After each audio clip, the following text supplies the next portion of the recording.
Hello everyone, welcome to Victor's Knowledge. This is Chinu Sharma and today I am going to talk about a very important topic from environment subject.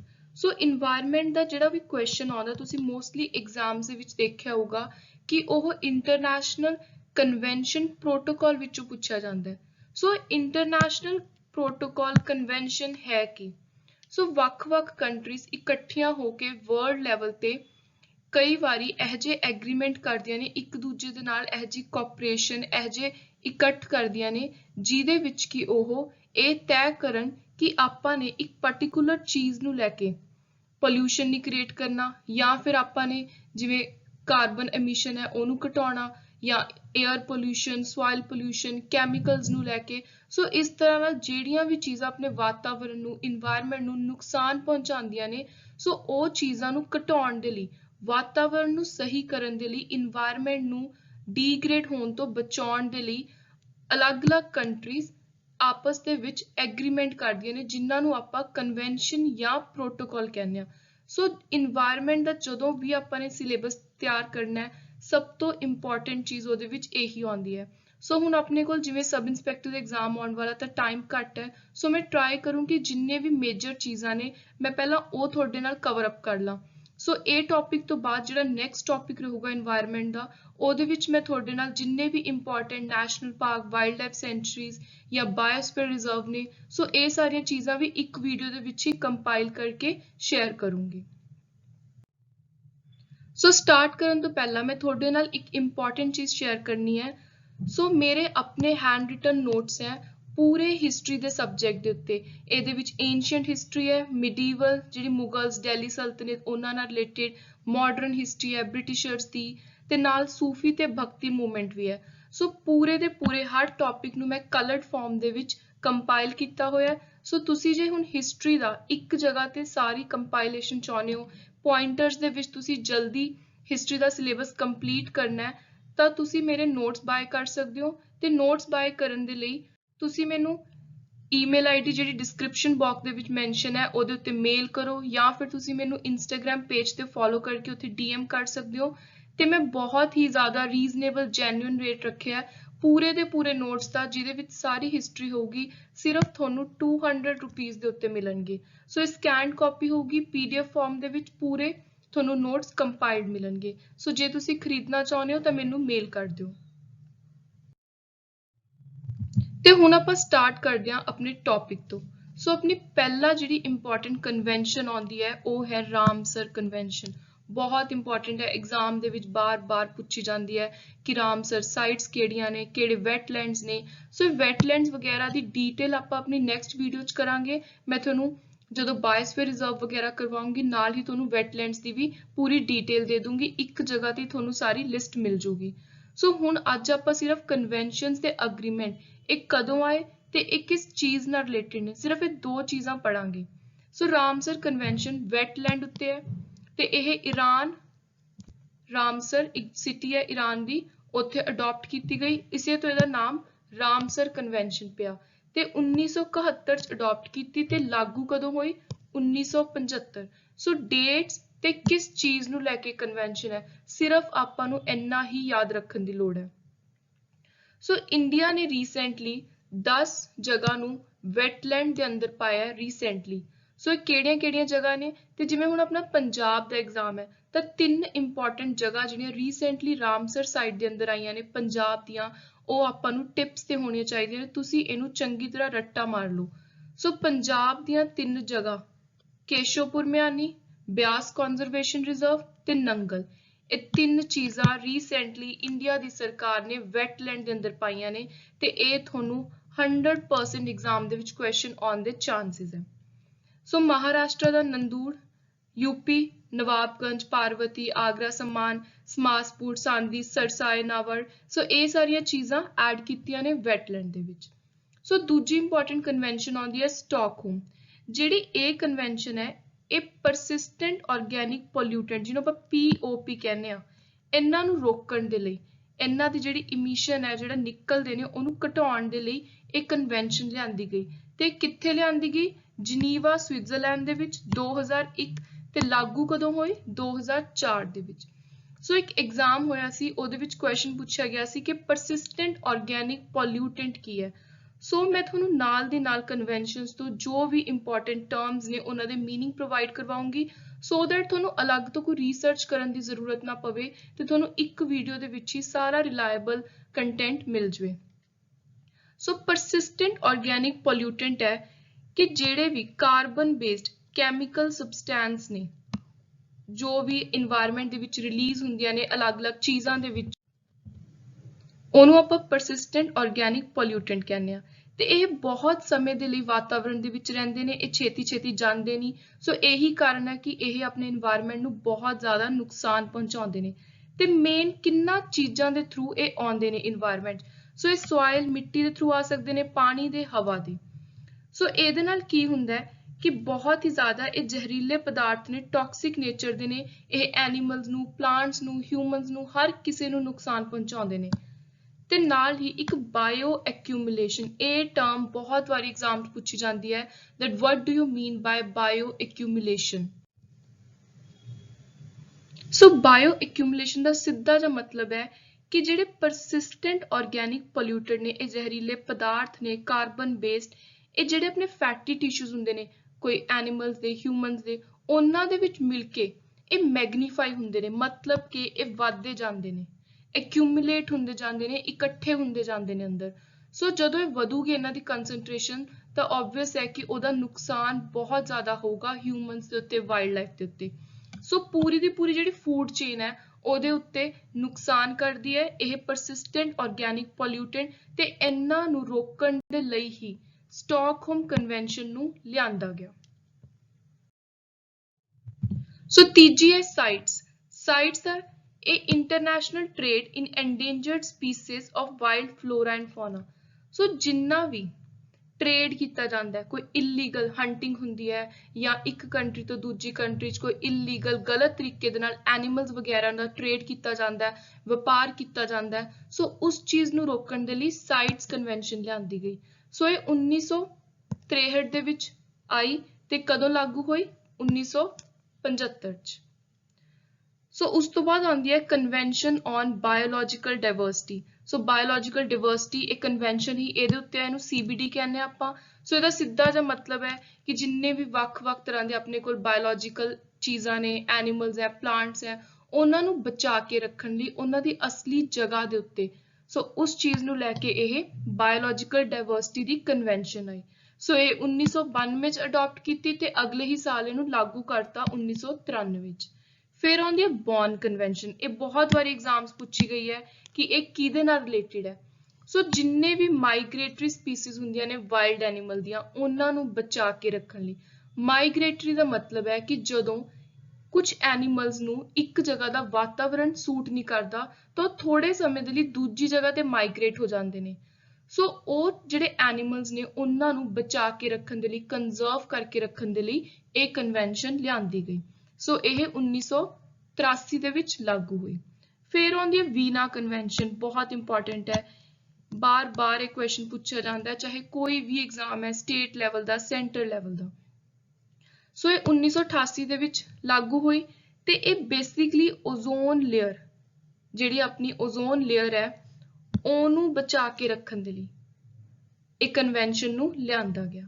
ਸੋ 2020 ਦਾ ਸਾਲ ਵੀਨਾ convention ਲਈ ਬਹੁਤ important ਹੈ ਕਿਉਂਕਿ 2020 ਚ ਇਹਨੇ ਆਪਣੇ 35 ਸਾਲ ਪੂਰੇ ਕੀਤੇ ਨੇ ਤੇ ਇਸੇ ਲਈ ਆਪਾਂ ਜਿਹੜਾ ਇਹਦਾ ਦਿਨ ਹੈ ਵੀਨਾ ਕਨਵੈਨਸ਼ਨ ਦਾ, ਉਹਨੂੰ international day for the preservation of ozone layer ਦੇ ਨਾਮ ਦੇ ਨਾਲ ਮਨਾਉਂਦੇ ਆ, ਜਿਹਨੂੰ ਆਪਾਂ ਓਜ਼ੋਨ ਡੇ ਵੀ ਕਹਿੰਦੇ ਆ। ਸੋ ਇਸ ਦਿਨ ਦਾ ਥੀਮ ਕੀ ਸੀ ਓਜ਼ੋਨ ਡੇ ਦਾ 2020 ਦਾ? Ozone for life 35 years of ozone layer protection. ਜੇ ਓਜ਼ੋਨ ਲੇਅਰ ਨਾ ਹੋਵੇ ਤਾਂ ਜਿੰਨੀਆਂ ਵੀ ਜਿਹੜੀਆਂ ਹਾਰਮਫੁਲ ਕਿਰਨਾਂ ਨੇ ਸੂਰਜ ਦੀਆਂ, ਕੋਈ ਵੀ UV ਰੇਜ਼ ਨੇ, ਉਹ ਧਰਤੀ ਤੱਕ ਸਿੱਧੀਆਂ ਪਹੁੰਚਣ ਤੇ ਆਪਣੇ ਹਿਊਮਨ ਬੀਇੰਗਸ ਨੂੰ, ਇਨਸਾਨਾਂ ਨੂੰ ਇਹਦਾ ਬਹੁਤ ਹੀ ਜ਼ਿਆਦਾ ਨੁਕਸਾਨ ਭੁਗਤਣਾ ਪਵੇ, ਆਪਾਂ ਨੂੰ ਸਕਿਨ ਦੀਆਂ ਡਿਸੀਜ਼ਜ਼ ਹੋਣ, ਹੋਰ ਵੀ ਬਹੁਤ ਜ਼ਿਆਦਾ ਭਿਆਨਕ ਬਿਮਾਰੀਆਂ ਹੋ ਜਾਣਗੀਆਂ। ਸੋ ਜਿਹੜੀ ਓਜ਼ੋਨ ਲੇਅਰ ਹੈ ਇੱਕ ਤਰ੍ਹਾਂ ਦੀ ਕਵਚ ਹੈ ਆਪਣੇ ਲਈ, ਇੱਕ ਪ੍ਰੋਟੈਕਸ਼ਨ ਦਾ ਕੰਮ ਕਰਦੀ ਹੈ ਹਾਰਮਫੁਲ UV ਰੇਜ਼ ਤੋਂ। ਸੋ ਇਹ ਆਪਾਂ ਨੇ ਯਾਦ ਰੱਖਣਾ ਹੈ। ਤੇ ਨਾਲ ਹੀ ਆਪਾਂ ਇੱਕ ਹੋਰ ਕੁਐਸਚਨ ਤਿਆਰ ਕਰ ਲੈਂਦੇ ਹਾਂ ਕਿ ਓਜ਼ੋਨ ਡੇ ਮਨਾਇਆ ਕਿਸ ਦਿਨ ਜਾਂਦਾ ਹੈ। ਸੋ ਇਹ ਮਨਾਇਆ ਜਾਂਦਾ ਹੈ 16 ਸਤੰਬਰ ਨੂੰ। ਤੁਹਾਨੂੰ ਇਹ ਚੀਜ਼ ਯਾਦ ਹੋਣੀ ਚਾਹੀਦੀ ਹੈ। ਫਿਰ ਆਉਂਦੀ ਹੈ 7ਵੀਂ ਪ੍ਰੋਟੋਕਾਲ ਕਨਵੈਨਸ਼ਨ। ਇਹ ਬਣਾਈ ਗਈ ਸੀ ਉਹ ਚੀਜ਼ਾਂ ਦੇ ਲਈ ਜਿਹੜੀਆਂ ਕਿ ਓਜ਼ੋਨ ਲੇਅਰ ਨੂੰ ਖਰਾਬ ਕਰਦੀਆਂ ਨੇ। So it is an international environment protocol on substances that deplete the ozone layer। So Veena convention ਤੇ ਇਹਦੇ ਵਿੱਚ ਇੱਕ ਛੋਟਾ ਜਿਹਾ ਫਰਕ ਹੈ ਕਿ ਇਹਦਾ ਫੋਕਸ ਹੈ ਉਹਨਾਂ ਚੀਜ਼ਾਂ ਤੇ ਜਿਵੇਂ ਕਲੋਰੋਫਲੋਰੋਕਾਰਬਨ ਹੋ ਗਏ ਜਾਂ ਜਿਹੜੀਆਂ ਵੀ ਚੀਜ਼ਾਂ ਆਪਣੀਆਂ ਓਜ਼ੋਨ ਲੇਅਰ ਨੂੰ ਖਤਮ ਕਰ ਰਹੀਆਂ ਨੇ। ਤੇ ਪਿਛਲੀ ਵੀਨਾ ਕਨਵੈਨਸ਼ਨ ਦਾ ਸਿੰਪਲ ਜਿਹਾ ਮਤਲਬ ਸੀ ਕਿ ਆਪਾਂ ਨੇ ਓਜ਼ੋਨ ਲੇਅਰ ਨੂੰ ਬਚਾਉਣਾ ਹੈ। ਸੋ ਉਹਦੇ ਵਿੱਚ ਸਬਸਟੈਂਸਿਸ ਦੀ ਕੋਈ ਗੱਲ ਨਹੀਂ ਕੀਤੀ ਗਈ। ਸੋ ਉਸ ਤੋਂ ਬਾਅਦ ਹੀ ਇੱਕ ਨਵੀਂ ਪ੍ਰੋਟੋਕਾਲ ਆ ਗਈ ਜਿਹਦੇ ਵਿੱਚ ਸਬਸਟੈਂਸਿਸ ਦੀ ਗੱਲ ਕੀਤੀ ਗਈ ਕਿ ਕਿਹੜੀਆਂ ਚੀਜ਼ਾਂ ਓਜ਼ੋਨ ਲੇਅਰ ਨੂੰ ਖਰਾਬ ਕਰ ਰਹੀਆਂ ਨੇ। ਸੋ ਇਹ ਛੋਟਾ ਜਿਹਾ ਡਿਫਰੈਂਸ ਆਪਣੇ ਦਿਮਾਗ 'ਚ ਰੱਖਣਾ ਹੈ ਜਦੋਂ ਵੀ ਇਹ ਕੁਐਸਚਨ ਐਗਜ਼ਾਮ 'ਚ ਆਉਂਦਾ। ਸੋ ਫਿਰ ਆਉਂਦੀ ਹੈ ਕਿਓਟੋ ਪ੍ਰੋਟੋਕਾਲ। ਇਹ ਵੀ ਇਹਦੇ ਨਾਲ ਹੀ ਰਿਲੇਟਡ ਹੈ। ਕਿਓਟੋ ਪ੍ਰੋਟੋਕਾਲ ਦਾ ਮਤਲਬ ਸੀ ਕਿ ਜਿਹੜੀਆਂ ਗ੍ਰੀਨ ਹਾਊਸ ਗੈਸਿਸ ਨੇ ਉਹਨਾਂ ਦੇ ਜਿਹੜਾ ਐਮਿਸ਼ਨ ਹੈ ਨਿਕਲਦੀਆਂ ਨੇ ਉਹਨੂੰ ਆਪਾਂ ਨੇ ਰਿਡਿਊਸ ਕਰਨਾ ਹੈ। ਸੋ ਇਹ 2005 ਦੇ ਵਿੱਚ ਲਾਗੂ ਹੋਈ। ਫਿਰ ਆਉਂਦੀ ਹੈ United nation framework convention on climate change UNFCCC। ਇਹ ਤੁਸੀਂ ਬਹੁਤ ਵਾਰੀ ਐਗਜ਼ਾਮ 'ਚ ਦੇਖੀ ਹੋ, ਬਾਰ-ਬਾਰ ਇਹ ਆਉਂਦੀ ਹੈ। ਸੋ ਇੱਕ ਇੰਟਰਨੈਸ਼ਨਲ ਇਨਵਾਇਰਨਮੈਂਟ ਟ੍ਰੀਟੀ ਹੈ ਜਿਹੜੀ ਕਿ ਜਿੰਨਾ ਵੀ ਵਾਤਾਵਰਣ ਦੇ ਵਿੱਚ ਬਦਲਾਅ ਆਉਂਦਾ ਹੈ, ਕੋਈ ਓਸ਼ੀਅਨ ਦੇ ਵਿੱਚ ਕੋਈ ਟੈਂਪਰੇਚਰ ਘਟਦਾ ਵੱਧਦਾ ਹੈ, ਜਿਵੇਂ ਆਪਾਂ ਨੇ ਹੁਣੀ ਰੀਸੈਂਟਲੀ ਬਹੁਤ ਜਗ੍ਹਾ ਤੇ ਨਿਊਜ਼ ਪੜ੍ਹੀ ਕਿ ਇੱਕ ਤਾਂ ਜਿਵੇਂ ਪਾਕਿਸਤਾਨ ਦੇ ਜਕੋਬਾਬਾਦ ਦੇ ਵਿੱਚ ਬਹੁਤ ਜ਼ਿਆਦਾ ਟੈਂਪਰੇਚਰ ਦੇਖਿਆ ਗਿਆ, ਨਾਲ ਹੀ ਬ੍ਰਿਟਿਸ਼ ਕੋਲੰਬੀਆ BC ਕੈਨੇਡਾ ਵਿੱਚ ਜਿੰਨੇ ਵੀ ਅਮਰੀਕਾ ਦੇ ਕੁਝ ਏਰੀਆਜ਼ ਇੱਧਰ ਲੱਗਦੇ ਨੇ ਨਾਰਥ ਪੈਸੀਫਿਕ ਏਰੀਆ ਉੱਥੇ। ਸੋ ਜਿਹੜੇ ਹਾਈ ਟੈਂਪਰੇਚਰ ਦਾ ਕਾਰਨ ਹੈ ਇਹ ਵੀ ਕਲਾਈਮੇਟ ਚੇਂਜ ਦਾ ਹੀ ਰਿਜ਼ਲਟ ਹੈ, ਜਿਹੜਾ ਵਾਤਾਵਰਣ 'ਚ ਇੰਨਾ ਬਦਲਾਅ ਆ ਰਿਹਾ ਹੈ ਤੇ ਇਹ ਕਿਹਦੇ ਕਰਕੇ ਹੋ ਰਿਹਾ, ਇਹ ਪੋਲਿਊਸ਼ਨ ਕਰਕੇ ਹੋ ਰਿਹਾ। ਸੋ ਇਹ ਸਾਰੀਆਂ ਚੀਜ਼ਾਂ ਉੱਤੇ ਧਿਆਨ ਦੇਣ ਦੇ ਲਈ ਇੱਕ ਕਨਵੈਨਸ਼ਨ ਅਲੱਗ ਤੋਂ ਤਿਆਰ ਕੀਤੀ ਗਈ UNFCCC। ਸੋ ਇਹ 1994 ਚ ਲਾਗੂ ਹੋਈ। ਫਿਰ ਆਪਣੇ ਕੋਲ ਆਉਂਦੀ ਹੈ ਰੀਓ ਸਮਿਟ। ਜਿਹੜੀ ਰੀਓ ਸਮਿਟ ਹੈ ਉਹਨੂੰ ਆਪਾਂ ਅਰਥ ਸਮਿਟ ਵੀ ਕਹਿੰਦੇ ਆ। ਪੂਰੀ ਦੀ ਪੂਰੀ ਧਰਤੀ ਨੂੰ ਬਚਾਉਣ ਦੇ ਲਈ ਇਹਦੇ 'ਚ ਬਹੁਤ ਜ਼ਿਆਦਾ ਅਹਿਮ ਕਦਮ ਚੁੱਕੇ ਗਏ। ਸੋ ਇਹ ਜਿਹੜੀ ਕਾਨਫਰੰਸ ਹੋਈ ਸੀ ਰੀਓ ਸਮਿਟ, ਇਹ ਇਨਵਾਇਰਨਮੈਂਟ ਵਾਤਾਵਰਣ ਤੇ ਉਹਨੂੰ ਕਿਵੇਂ ਆਪਾਂ ਨੇ ਡਿਵੈਲਪ ਕਰਨਾ ਹੈ ਉਹਦੇ ਲਈ ਹੋਈ ਸੀ। ਤੇ ਰੀਓ ਸਮਿਟ ਦੇ ਵਿੱਚੋਂ ਹੀ ਬਹੁਤ ਵਾਰੀ ਕੁਐਸਚਨ ਪੁੱਛਿਆ ਜਾਂਦਾ ਹੈ ਕਿ ਸਸਟੇਨੇਬਲ ਡਿਵੈਲਪਮੈਂਟ ਦਾ ਕੰਸੈਪਟ ਕਿਹੜੇ ਸਮਿਟ ਚੋਂ ਨਿਕਲਦਾ ਹੈ, ਇਹ ਰੀਓ ਸਮਿਟ ਚੋਂ ਨਿਕਲਦਾ ਹੈ। ਸੋ ਇਹ 1992 ਰੀਓ ਡੀ ਜਨੇਰੀਓ ਬ੍ਰਾਜ਼ੀਲ ਦੀ ਇੱਕ ਜਗ੍ਹਾ ਹੈ ਉੱਥੇ ਹੋਈ ਸੀ। ਸੋ ਜਿਹੜੀ ਰੀਓ ਸਮਿਟ ਹੈ ਇਹਦੇ ਕੁਝ ਡਾਕੂਮੈਂਟ ਨੇ, ਕੁਛ ਇਹ ਕਾਗਜ਼ ਤਿਆਰ ਕਰਦੀ ਹੈ ਜਿਹਨੇ ਅਲੱਗ-ਅਲੱਗ ਏਜੰਡੇ ਲਿਖੇ ਹੋਏ ਨੇ, ਪਲਾਨ ਲਿਖੇ ਹੋਏ ਨੇ ਵੀ ਕਿਵੇਂ ਆਪਾਂ ਨੇ ਵਾਤਾਵਰਣ ਨੂੰ ਬਚਾਉਣਾ। ਸੋ ਤਿੰਨੋਂ ਡਾਕੂਮੈਂਟ ਦਾ ਨਾਮ ਬਹੁਤ ਇੰਪੋਰਟੈਂਟ ਹੈ। ਸੋ ਪਹਿਲੀ ਆਉਂਦੀ ਹੈ Rio declaration on environment and development, ਫਿਰ ਏਜੰਡਾ 21, ਫਿਰ ਫੋਰੈਸਟ ਪ੍ਰਿੰਸੀਪਲ। 11ਵੀਂ ਹੈ UNCCD United Nation convention to combat desertification. Desertification ਦਾ ਮਤਲਬ ਹੈ ਕਿ ਜਿਹੜੀ ਲੈਂਡ ਵਗੈਰਾ ਖਰਾਬ ਹੁੰਦੀ ਹੈ, ਡੀਗ੍ਰੇਡ ਹੁੰਦੀ ਹੈ, ਸੋਇਲ ਇਰੋਜਨ ਹੁੰਦੀ ਹੈ। ਸੋ ਉਹ ਸਾਰੀਆਂ ਚੀਜ਼ਾਂ ਨੂੰ ਰੋਕਣ ਦੇ ਲਈ ਇੱਕ ਕਨਵੈਨਸ਼ਨ ਲਿਆਂਦੀ ਗਈ ਤੇ 1996 ਚ ਲਾਗੂ ਹੋਈ। ਫਿਰ ਆਉਂਦੀ ਹੈ ਬੇਜ਼ਲ ਕਨਵੈਨਸ਼ਨ। ਜਿਹੜੀ ਬੇਜ਼ਲ ਕਨਵੈਨਸ਼ਨ ਹੈ ਇਹ ਵੀ 3-4 ਵਾਰ ਐਗਜ਼ਾਮਸ ਦੇ ਵਿੱਚ ਦੇਖੀ ਗਈ ਹੈ। ਸੋ ਇਹ ਵੀ ਬਹੁਤ ਇੰਪੋਰਟੈਂਟ ਹੈ। ਬੇਜ਼ਲ ਕਨਵੈਨਸ਼ਨ ਦਾ ਮਤਲਬ ਹੈ ਕਿ ਆਪਾਂ ਨੇ ਜਿੰਨੀਆਂ ਵੀ ਟਰਾਂਸ ਬਾਉਂਡਰੀ ਮੂਵਮੈਂਟਸ ਹੋ ਰਹੀਆਂ ਨੇ ਹੈਜ਼ਰਡੀਅਸ ਵੇਸਟ ਦੀਆਂ, ਉਹਨਾਂ ਨੂੰ ਕੰਟਰੋਲ ਕਰਨਾ ਹੈ। ਸੋ ਇਹਦਾ ਸਿੰਪਲ ਜਿਹਾ ਮਤਲਬ ਹੈ ਕਿ ਜਦੋਂ ਆਪਾਂ ਇੱਕ ਕੰਟਰੀ ਤੋਂ ਦੂਜੀ ਕੰਟਰੀ ਕੋਈ ਚੀਜ਼ਾਂ ਦਾ ਇੰਪੋਰਟ ਐਕਸਪੋਰਟ ਕਰ ਰਹੇ ਹਾਂ, ਟ੍ਰੇਡ ਕਰ ਰਹੇ ਹਾਂ, ਤਾਂ ਉਹਦੇ ਵਿੱਚ ਜੇ ਕੋਈ ਚੀਜ਼ਾਂ ਦਾ ਵੇਸਟ ਹੋ ਰਿਹਾ ਜਾਂ ਜਿਵੇਂ ਆਪਾਂ ਸਮੁੰਦਰ ਦੇ ਥਰੂ ਕੋਈ ਚੀਜ਼ ਨੂੰ ਦੇ ਰਹੇ ਹਾਂ ਤਾਂ ਜਿਵੇਂ ਸਮੁੰਦਰੀ ਜਹਾਜ਼ ਦੇ ਵਿੱਚੋਂ ਆਇਲ ਵਗੈਰਾ ਸਪਿਲ ਹੋ ਜਾਂਦਾ, ਨਿਕਲ ਜਾਂਦਾ ਹੈ। ਸੋ ਇਹ ਸਾਰੀਆਂ ਚੀਜ਼ਾਂ ਨੂੰ ਰੋਕਣ ਦੇ ਲਈ, ਹੈਜ਼ਾਰਡੀਅਸ ਵੇਸਟ ਨੂੰ ਰੋਕਣ ਦੇ ਲਈ, ਉਹਨਾਂ ਦੇ ਡਿਸਪੋਜ਼ਲ ਨੂੰ ਰੋਕਣ ਦੇ ਲਈ ਇਸ ਕਨਵੈਨਸ਼ਨ ਨੂੰ ਲਿਆਂਦਾ ਗਿਆ ਤੇ ਇਹ 1992 ਦੇ ਵਿੱਚ ਇਨਫੋਰਸ ਚ ਆਈ। ਸੋ ਫਿਰ ਆਉਂਦੀ ਹੈ 13ਵੀਂ ਕਾਰਟੇਜੀਨਾ ਪ੍ਰੋਟੋਕਾਲ। ਜਿਹੜੀ ਕਾਰਟੇਜੀਨਾ ਪ੍ਰੋਟੋਕਾਲ ਹੈ ਇਹ ਇਹੋ ਜਿਹੀ ਪ੍ਰੋਟੋਕਾਲ ਹੈ ਜਿਹਦੇ ਚ ਇਹ ਕਿਹਾ ਗਿਆ ਹੈ ਕਿ ਆਪਾਂ ਨੇ ਬਾਇਓ ਸੇਫਟੀ, ਸੇਮ ਜਿਵੇਂ ਬਾਇਓਲੋਜੀਕਲ ਜਿਹੜੀ ਡਾਇਵਰਸਿਟੀ ਦੀ ਕਨਵੈਨਸ਼ਨ ਸੀ ਉਹਦੇ ਵਿੱਚ ਇੱਕ ਅੱਡ ਤੋਂ ਬਾਇਓ ਸੇਫਟੀ ਦਾ ਕੰਸੈਪਟ ਐਡ ਕਰਕੇ ਉਹਨੂੰ ਐਕਸਪੈਂਡ ਕਰਤਾ ਉਹ ਕਨਵੈਨਸ਼ਨ ਨੂੰ। ਸੋ ਸਿੰਪਲ ਮਤਲਬ ਹੈ ਕਿ ਜਿੰਨੀ ਵੀ ਬਾਇਓ ਸੇਫਟੀ ਹੈ, ਐਨੀਮਲਸ ਨੇ, ਸਪੀਸੀਜ਼ ਹੈ, ਹਿਊਮਨ ਬੀਇੰਗ ਹੈ, ਇਨਵਾਇਰਨਮੈਂਟ ਹੈ, ਹਰ ਚੀਜ਼ ਨੂੰ ਆਪਾਂ ਨੇ ਇਹਦੇ ਅੰਦਰ ਲਿਆ ਕੇ ਇੱਕ ਜਗ੍ਹਾ ਦੇ ਉੱਤੇ ਰੱਖਤਾ ਕਿ ਆਪਾਂ ਨੇ ਇਹ ਸਾਰੀਆਂ ਚੀਜ਼ਾਂ ਨੂੰ ਬਚਾ ਕੇ ਰੱਖਣਾ ਹੈ ਜੇ ਆਪਾਂ ਨੇ ਫਿਊਚਰ ਜਨਰੇਸ਼ਨ ਦੇ ਲਈ ਅੱਜ ਦਾ ਵਾਤਾਵਰਣ ਆਪਾਂ ਨੇ ਬਚਾਉਣਾ। ਸੋ ਕਾਰਟੇਜੀਨਾ ਪ੍ਰੋਟੋਕਾਲ 2003 ਦੇ ਵਿੱਚ ਆਈ। ਤੇ ਜਿਹੜਾ ਬਾਇਓਸੇਫਟੀ ਵਰਡ ਦਾ ਸਿੰਪਲ ਮਤਲਬ ਹੈ, ਉਹਦਾ ਮਤਲਬ ਹੈ ਕਿ ਲਾਰਜ ਸਕੇਲ ਤੇ ਜੇ ਕੋਈ ਵੀ ਲਾਸ ਹੁੰਦਾ ਹੈ, ਕੋਈ ਵੱਡੇ ਲੈਵਲ ਤੇ ਲਾਸ ਹੋ ਰਿਹਾ ਆਪਣੀ ਇਨਵਾਇਰਨਮੈਂਟ ਦਾ, ਬਾਇਓਲੋਜੀ ਦਾ, ਤਾਂ ਆਪਾਂ ਨੇ ਉਹਦੇ ਉੱਤੇ ਫੋਕਸ ਕਰਨਾ ਹੈ। ਸੋ ਇਹਦੇ ਵਿੱਚ ਆਪਾਂ ਇਕੋਲੋਜੀ, ਆਪਣੇ ਆਸ-ਪਾਸ ਦੇ ਇਨਵਾਇਰਨਮੈਂਟ ਪਲੱਸ ਹਿਊਮਨ ਦੀ ਹੈਲਥ, ਦੋਨਾਂ ਚੀਜ਼ਾਂ ਉੱਤੇ ਆਪਾਂ ਫੋਕਸ ਕਰਕੇ ਬਾਇਓਸੇਫਟੀ, ਜਿਹਨੂੰ ਆਪਾਂ ਬਾਇਓ ਸਿਕਿਉਰਿਟੀ ਵੀ ਕਹਿੰਦੇ ਆ, ਉਹ ਚੀਜ਼ ਨੂੰ ਪ੍ਰੋਵਾਈਡ ਕਰਾਉਂਦੇ ਆ। ਸੋ ਫਿਰ ਆਉਂਦੀ ਹੈ UN RED, United Nation Program on Reducing Emission from Deforestation and Forest Degradation। So RED word the full form abbreviation ਬਹੁਤ ਵਾਰੀ ਐਗਜ਼ਾਮ ਦੇ ਵਿੱਚ ਆਈ ਹੈ। ਸੋ ਇਹਦੀ full form reducing emission, ਇਹਦਾ ਮਤਲਬ ਹੈ ਕਿ ਘੱਟ ਤੋਂ ਘੱਟ ਟਰੀਜ਼ ਨੂੰ ਕੱਟ ਕਰੋ, afforestation ਕਰੋ, ਜੰਗਲਾਂ ਨੂੰ ਨਾ ਕੱਟੋ। ਸੋ ਮੇਨ ਇਸੇ ਚੀਜ਼ ਨੂੰ ਲੈ ਕੇ UN RED ਕਨਵੈਨਸ਼ਨ ਹੈ। ਇਹ 2008 ਵਿੱਚ ਕ੍ਰੀਏਟ ਕੀਤੀ ਗਈ।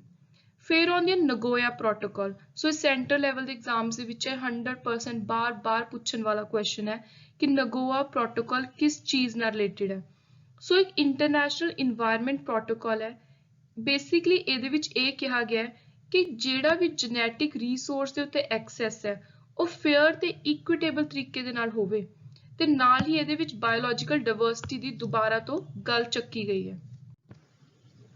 ਸੋ ਜੈਨੇਟਿਕ ਰਿਸੋਰਸਿਸ ਵਿੱਚ ਕੌਣ-ਕੌਣ ਆਉਂਦਾ ਹੈ? ਬੇਸਿਕਲੀ ਇਹਦੇ ਵਿੱਚ ਜਿੰਨੇ ਵੀ ਮਾਈਕਰੋ ਆਰਗੇਨਿਜ਼ਮਸ ਨੇ, ਪਲਾਂਟ ਸਪੀਸੀਜ਼ ਹੈ, ਐਨੀਮਲਸ ਹੈ, ਜਾਂ ਕੋਈ ਹੋਰ ਆਪਣੇ ਐਸਿਡ ਸੀਕੁਐਂਸ ਇਨਫੋਰਮੇਸ਼ਨ ਨੇ, ਕੋਈ ਵੈਕਟਰਸ ਨੇ, ਪਲਾਜ਼ਮਿਡਸ ਨੇ। ਸੋ ਕਿਸੇ ਵੀ ਤਰ੍ਹਾਂ ਦੀ ਜੀਨਸ ਨੂੰ ਲੈ ਕੇ ਕੋਈ ਵੀ ਚੀਜ਼ ਹੈ, ਕਹਿੰਦੇ ਉਹਦਾ ਫੇਅਰ ਤੇ ਸਹੀ ਤਰੀਕੇ ਦੇ ਨਾਲ ਜਿਹੜਾ ਬੈਨੀਫਿਟ ਹੈ, ਉਹਨੂੰ ਯੂਜ਼ ਆ, ਉਹਨੂੰ ਲੈ ਕੇ ਆਓ। ਜੇ ਤੁਸੀਂ ਕੋਈ ਰਿਸਰਚ ਵਗੈਰਾ ਕਰ ਰਹੇ ਹੋ ਜੀਨਸ ਨੂੰ ਲੈ ਕੇ, ਜੈਨੇਟਿਕ ਰਿਸੋਰਸਿਸ ਨੂੰ ਲੈ ਕੇ, ਤਾਂ ਐਵੇਂ ਰਿਸਰਚ ਕਰੋ ਕਿ ਉਹਦੀ ਕੋਈ ਵੇਸਟੇਜ ਨਾ ਹੋਵੇ, ਕੋਈ ਨੁਕਸਾਨ ਨਾ ਹੋਵੇ। ਸੋ ਇਹ 2014 ਦੇ ਵਿੱਚ ਲਾਗੂ ਕਰਵਾਈ ਗਈ। ਫਿਰ ਆਉਂਦੀ ਹੈ COP24 convention on climate change. So ਜਿਹੜੀ ਆਪਣੀ ਯੂਨਾਈਟਿਡ ਨੇਸ਼ਨ FCCC ਇਹ ਦੇਖੀ ਸੀ ਕਨਵੈਨਸ਼ਨ, ਇਹ ਬਾਰ-ਬਾਰ ਹਰ ਸਾਲ ਕੁਝ ਮੀਟਿੰਗਸ ਕਰਵਾਉਂਦੀ ਆ। ਉਹਨਾਂ ਮੀਟਿੰਗਸ ਦਾ ਹੀ ਨਾਮ ਹੈ COP, ਕਾਨਫਰੰਸ ਆਫ ਪਾਰਟੀਜ਼। ਸੋ ਜਿਹੜੀ COP24 ਹੈ, ਇਹ 2018 ਚ ਹੋਈ। ਹਰ ਸਾਲ ਇਹਨਾਂ ਦੇ ਵਿੱਚ ਸਿਰਫ ਕਲਾਈਮੇਟ ਨੂੰ ਲੈ ਕੇ ਜੋ ਵੀ ਉਸ ਟਾਈਮ ਦੀ ਕਰੰਟ ਸਿਚੁਏਸ਼ਨ ਦੇ ਵਿੱਚ ਪ੍ਰੋਬਲਮ ਚੱਲ ਰਹੀ ਹੈ, ਉਹਦੇ ਉੱਤੇ ਫੋਕਸ ਕੀਤਾ ਜਾਂਦਾ ਹੈ। ਸੋ COP21, COP24, ਉਸ ਤੋਂ ਬਾਅਦ ਆਉਂਦੀ ਹੈ ਕਿਗਾਲੀ ਅਗਰੀਮੈਂਟ। ਸੋ ਕਿਗਾਲੀ ਅਗਰੀਮੈਂਟ ਜਿਹੜੀ ਮੌਂਟਰੀਅਲ ਪ੍ਰੋਟੋਕਾਲ ਹੋਈ ਸੀ ਆਪਣੀ ਓਜ਼ੋਨ ਲੇਅਰ ਨੂੰ ਲੈ ਕੇ, ਸੋ ਉਸੇ ਨੂੰ ਹੀ ਥੋੜੀ ਜਿਹੀ ਚੇਂਜਸ ਕਰਕੇ ਉਹਦਾ ਨਾਮ ਰੱਖਤਾ ਕਿਗਾਲੀ ਅਗਰੀਮੈਂਟ। ਸੋ ਇਹ ਕੁਐਸਚਨ ਵੀ ਇੰਪੋਰਟੈਂਟ ਹੈ ਕਿ ਮੌਂਟਰੀਅਲ ਪ੍ਰੋਟੋਕਾਲ ਨੂੰ ਅਮੈਂਡ ਕਰਕੇ ਉਹਦਾ ਕੀ ਨਾਮ ਰੱਖਿਆ ਗਿਆ। ਸੋ ਇਹ 2019, ਸੋ ਇਹ ਲੇਟੈਸਟ ਹੈ, ਆਪਾਂ ਨੇ ਯਾਦ ਰੱਖਣੀ ਹੈ, 2019 ਦੇ ਵਿੱਚ ਲਾਗੂ ਹੋਈ। ਫਿਰ ਆਉਂਦੀ ਹੈ ਮੀਨਾਮਾਟਾ ਕਨਵੈਨਸ਼ਨ। ਮੀਨਾਮਾਟਾ ਇਹ ਡਿਸੀਜ਼ ਹੁੰਦੀ ਹੈ ਜਿਵੇਂ ਮਰਕਰੀ ਦੇ ਜ਼ਿਆਦਾ ਯੂਜ਼ ਦੇ ਨਾਲ। ਸੋ ਜਿਹੜਾ PPSC ਦਾ 2018 ਦਾ ਜੇ ਤੁਸੀਂ ਪੇਪਰ ਚੱਕੋਗੇ ਪੰਜਾਬ PCS ਦਾ, ਉਹਦੇ ਵਿੱਚ ਇਹ ਕੁਐਸਚਨ ਪੁੱਛਿਆ ਹੋਇਆ ਸੀ ਸਾਇੰਸ ਐਂਡ ਟੈਕਨੋਲੋਜੀ ਟੌਪਿਕ ਦੇ ਅੰਦਰ। ਸੋ ਜਿਹੜੀ ਇੱਕ ਇੰਟਰਨੈਸ਼ਨਲ ਕਨਵੈਨਸ਼ਨ ਟ੍ਰੀਟੀ ਹੈ, ਜਿਹਦੇ ਵਿੱਚ ਇਹ ਦੱਸਿਆ ਜਾਂਦਾ ਹੈ ਕਿ ਮਰਕਰੀ ਦਾ ਕਿੰਨਾ ਬੁਰਾ ਅਸਰ ਹੈ ਹੈਲਥ ਤੇ ਇਨਵਾਇਰਨਮੈਂਟ ਤੇ। ਸੋ ਮਰਕਰੀ ਨੂੰ ਲੈ ਕੇ, ਉਹਦੇ ਇਫੈਕਟ ਨੂੰ ਲੈ ਕੇ ਜਾਗਰੂਕ ਕਰਵਾਉਣ ਦੇ ਲਈ ਇਸ ਕਨਵੈਨਸ਼ਨ ਨੂੰ ਲਿਆਂਦਾ ਗਿਆ 2013 ਚ, ਤੇ ਇਹ 2017 ਚ ਲਾਗੂ ਹੋਈ। ਫਿਰ ਆਉਂਦੀ ਹੈ ਰੋਟਰਡੈਮ ਕਨਵੈਨਸ਼ਨ। ਜਿਹੜੀ ਰੋਟਰਡੈਮ ਕਨਵੈਨਸ਼ਨ ਹੈ, ਉਹ ਇਸ ਟਾਈਮ ਕਰੰਟ ਅਫੇਅਰਸ ਦੇ ਵਿੱਚ ਵੀ ਚੱਲ ਰਹੀ ਸੀ। ਸੋ ਬੇਸਿਕਲੀ ਜਿਹੜੀ ਕਨਵੈਨਸ਼ਨ ਹੈ, ਇਹਦੇ ਚ ਇਹ ਕਿਹਾ ਗਿਆ ਹੈ ਕਿ ਜੇ ਕੋਈ ਵੀ ਇੰਟਰਨੈਸ਼ਨਲ ਟ੍ਰੇਡ ਕਰ ਰਿਹਾ, ਵਪਾਰ ਕਰ ਰਿਹਾ ਕੈਮੀਕਲਸ ਨੂੰ ਲੈ ਕੇ, ਚਾਹੇ ਉਹ ਕੈਮੀਕਲਸ ਕਿਸੇ ਵੀ ਤਰ੍ਹਾਂ ਦੇ ਨੇ, ਤੇ ਮੇਨਲੀ ਜਿਹੜੇ ਹੈਜ਼ਾਰਡੀਅਸ ਹਾਨੀਕਾਰਕ ਕੈਮੀਕਲ ਨੇ, ਸੋ ਉਹਨਾਂ ਦਾ ਇੱਕ ਇਫੈਕਟਿਵ ਤਰੀਕੇ ਦੇ ਨਾਲ, ਸਹੀ ਤਰੀਕੇ ਦੇ ਨਾਲ ਟ੍ਰੇਡ ਹੋਣਾ ਚਾਹੀਦਾ ਹੈ। ਸੋ ਇੰਡੀਆ ਨੇ ਰੋਟਰਡੈਮ ਕਨਵੈਨਸ਼ਨ ਕਦੋਂ ਸਾਈਨ ਕੀਤੇ, ਕਦੋਂ ਐਕਸੀਡ ਕੀਤਾ? 24 ਮਈ 2005 ਨੂੰ। ਸੋ ਇਹ ਡੇਟ ਆਪਾਂ ਨੇ ਯਾਦ ਰੱਖਣੀ ਹੈ, ਤੇ ਇਹ 2004 ਦੇ ਵਿੱਚ ਲਾਗੂ ਹੋਈ। ਤੇ ਲਾਸਟ ਵਿੱਚ ਆਪਾਂ ਹੁਣ ਦੇਖਾਂਗੇ ਕਾਨਫਰੰਸ ਆਫ ਪਾਰਟੀ 25, ਇਹ 2019 ਚ ਹੋਈ। ਤੇ ਹੁਣ ਜਿਹੜੀ ਆਪਣੇ ਲਈ ਐਗਜ਼ਾਮ ਲਈ ਬਹੁਤ ਜ਼ਿਆਦਾ ਇੰਪੋਰਟੈਂਟ ਕੁਐਸਚਨ ਹੈ, ਤੁਸੀਂ ਇਹ ਮੰਨ ਲਓ ਕਿ ਇਹ ਸਾਰੀਆਂ ਕਨਵੈਨਸ਼ਨਸ ਚੋਂ ਸਭ ਤੋਂ ਜ਼ਰੂਰੀ ਦਾ ਕੁਐਸਚਨ ਬਣਦਾ ਕਿ ਕਾਨਫਰੰਸ ਆਫ ਪਾਰਟੀ 26 ਕਿੱਥੇ ਹੋਊਗੀ? ਸੋ ਇਹ ਹੋਣੀ ਹੈ ਗਲਾਸਗੋ, ਸਕਾਟਲੈਂਡ, UK ਦੇ ਅੰਦਰ। ਸੋ ਇਹਦੀ ਪ੍ਰੈਜ਼ੀਡੈਂਸੀ ਇਸ ਸਾਲ ਦੀ ਹੈ UNFCCC ਦੀ UK ਦੇ ਕੋਲ। ਸੋ ਗਲਾਸਗੋ, ਸਕਾਟਲੈਂਡ ਉਰੇ ਹੋਣੀ ਹੈ। ਤੁਹਾਨੂੰ ਐਗਜ਼ਾਮ ਦੇ ਵਿੱਚ ਗਲਾਸਗੋ ਵੀ ਆਪਸ਼ਨ ਹੋ ਸਕਦੀ ਹੈ, ਸਕਾਟਲੈਂਡ ਵੀ ਹੋ ਸਕਦੀ ਹੈ, ਯੂਕੇ ਵੀ ਹੋ ਸਕਦੀ ਹੈ। ਸੋ ਤੁਸੀਂ ਧਿਆਨ ਨਾਲ ਆਪਸ਼ਨ ਨੂੰ ਟਿਕ ਕਰਨਾ। ਸੋ ਇਹ ਸੀ ਆਪਣੀ ਅੱਜ ਦੀਆਂ ਇਨਵਾਇਰਨਮੈਂਟ ਦੀਆਂ ਸਾਰੀਆਂ important convention protocol. I hope ਤੁਹਾਨੂੰ ਚੰਗੀ ਤਰ੍ਹਾਂ ਇਹ ਸਾਰਾ ਟੌਪਿਕ ਸਮਝ ਆਇਆ ਹੈ। ਤੇ ਨੈਕਸਟ ਟੌਪਿਕ ਦੇ ਵਿੱਚ ਮੈਂ ਵੈਟਲੈਂਡ, ਬਾਇਓਸਫੀਅਰ ਰਿਜ਼ਰਵ, ਆਪਣੇ ਸੈਂਚੁਰੀਜ਼, ਵਾਈਲਡ ਲਾਈਫ ਪਾਰਕ, ਉਹਨਾਂ ਸਾਰਿਆਂ ਬਾਰੇ, national parks and wildlife sanctuaries, ਇਹਨਾਂ ਬਾਰੇ ਗੱਲ ਕਰੂੰਗੀ। ਐਂਡ ਆਈ ਹੋਪ ਤੁਹਾਨੂੰ ਇਹ ਟੌਪਿਕ ਮੇਰਾ ਵਧੀਆ ਲੱਗਿਆ, ਤੁਹਾਨੂੰ ਸਮਝਾਉਣ ਦਾ ਤਰੀਕਾ ਵਧੀਆ ਲੱਗਿਆ। ਤੇ ਜੇ ਤੁਹਾਡੇ ਕੋਈ ਆਪਣੇ ਸਜੈਸ਼ਨਸ ਨੇ ਤਾਂ ਤੁਸੀਂ ਉਹਨਾਂ ਨੂੰ ਕਮੈਂਟ ਬਾਕਸ ਦੇ ਵਿੱਚ ਲਿਖੋ। And please keep supporting my channel. Thank you and good luck.